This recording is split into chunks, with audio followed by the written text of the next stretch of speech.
Llevo años trabajando la comunicación no verbal de mujeres brillantes y hace un tiempo me di cuenta de algo realmente curioso. Y es que cuando animaba a una mujer a empoderarse, aparecían instintivamente gestos de fuerza, pero también de cierta agresividad. Por ejemplo, los más típicos, ¿no? Puño en alto, lucha. O la postura de Superwoman. Yo puedo con todo o yo debo poder con todo. Otros pasan más desapercibidos. La mandíbula muy encajada, frustración o incluso apretar los dientes y enseñarlos, ira o ataque. En cambio, cuando hablábamos de poderío, reflexionábamos sobre poderío, tanto el cuerpo como la expresión facial se transformaban. Adoptaban una postura de seguridad en una misma, independientemente de los demás y de cuál fuera el resultado, una se sabía ganadora.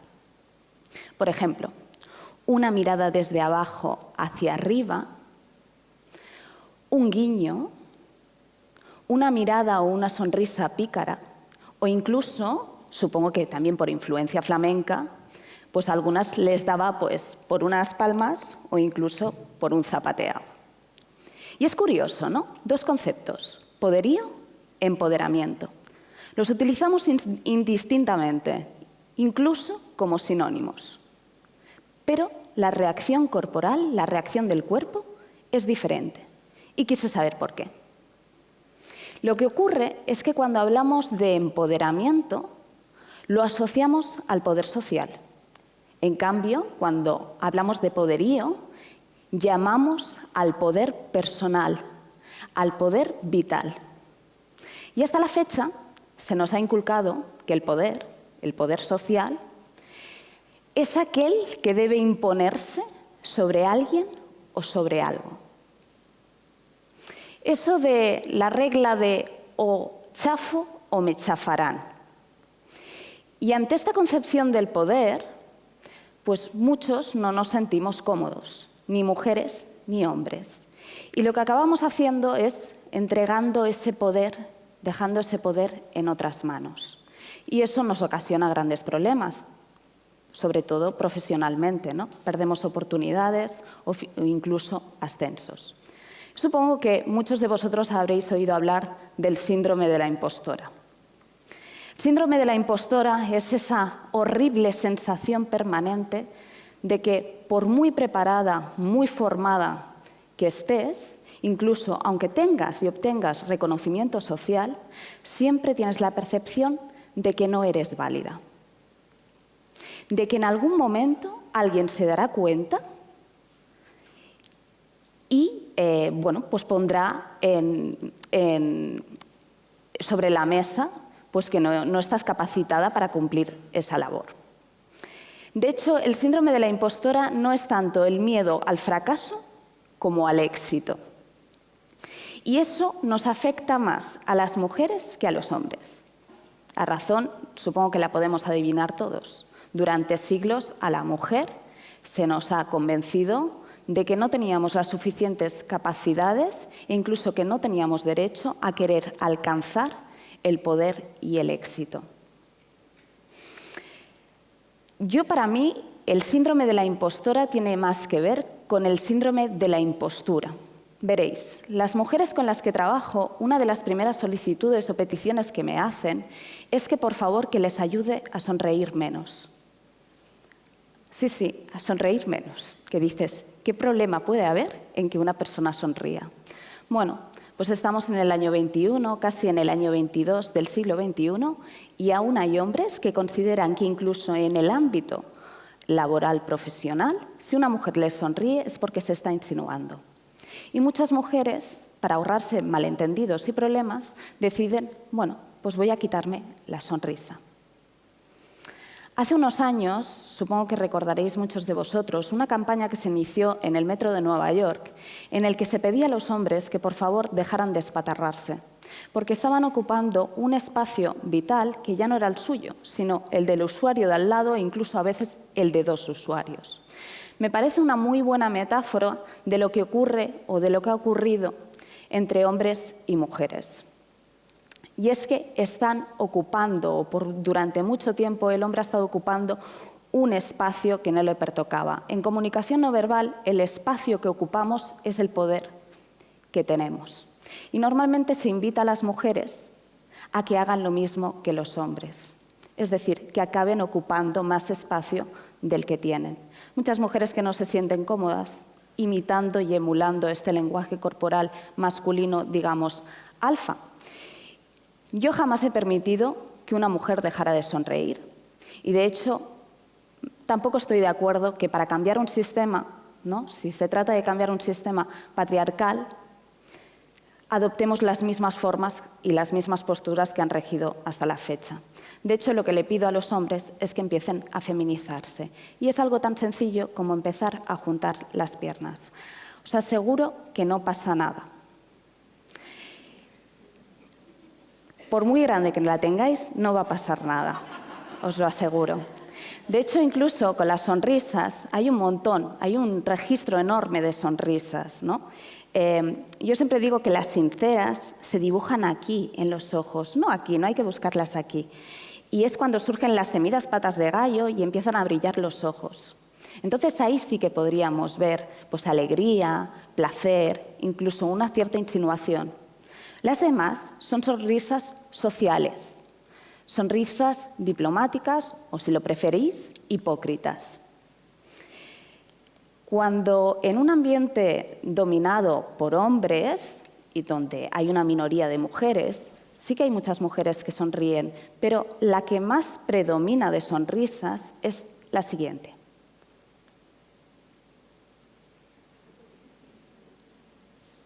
Os la traduzco.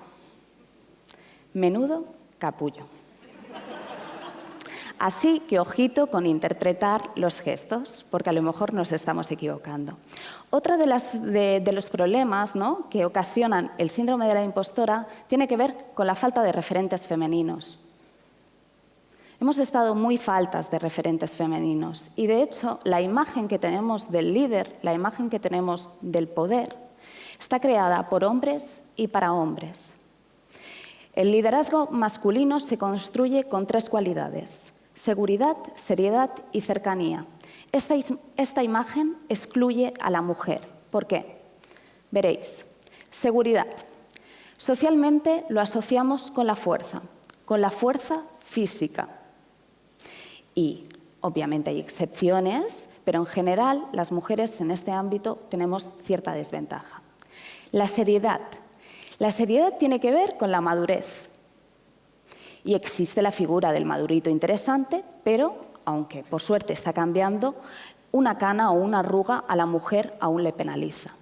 La tercera cualidad es la proximidad, la cercanía, el humanizarnos, empatizar, y ahí sí que tenemos cabida las mujeres, pero de una forma muy como accesorio. Si baja la popularidad del líder, éste va a buscar a la mujer, a la primera dama, a los niños o incluso, ahora se ha puesto muy de moda, a los animales.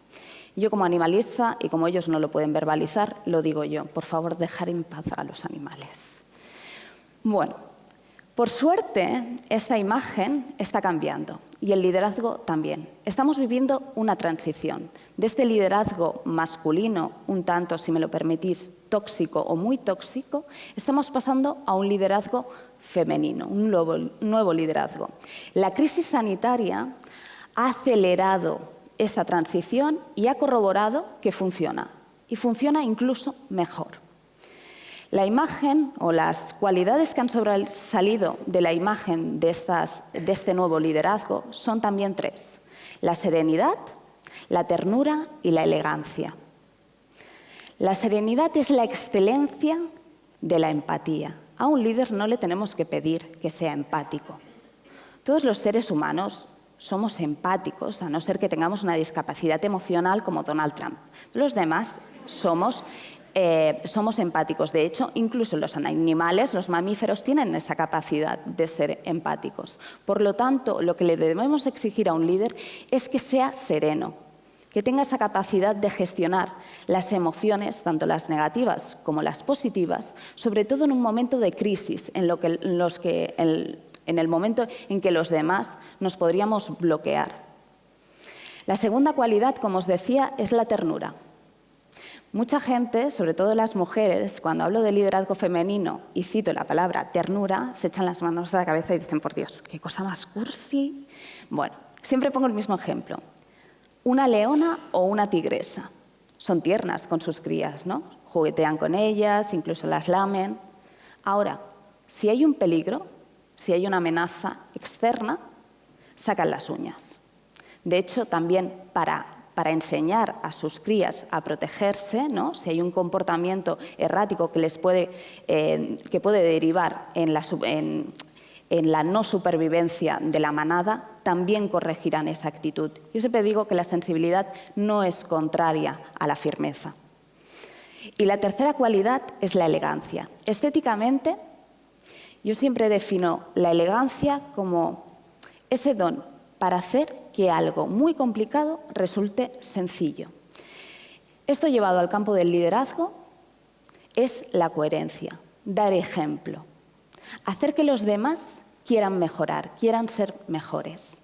Y hay varias personas, ¿no? Varios referentes, varias líderes que se están convirtiendo en referentes femeninos. Tenemos el caso de la primera ministra de Nueva Zelanda, Jacinda Ardern, la primera ministra de Finlandia, Sanna Marin, o un caso mucho más cercano, como es el de Yolanda Díaz en el gobierno español.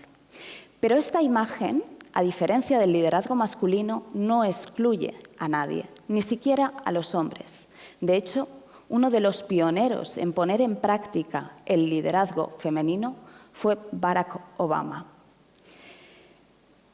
En resumen, y en resumen gestual, estamos pasando o estamos haciendo este cambio, esta transformación, esta transición, estamos pasando del dedito levantado de orden o amenaza a una mano extendida de proposición y de oferta. Es decir, como hijos, pero también como empleados y como gobernados, debemos decidir si queremos la imposición o la proposición. Yo lo tengo claro, yo me quedo con el poderío. Muchas gracias a todos.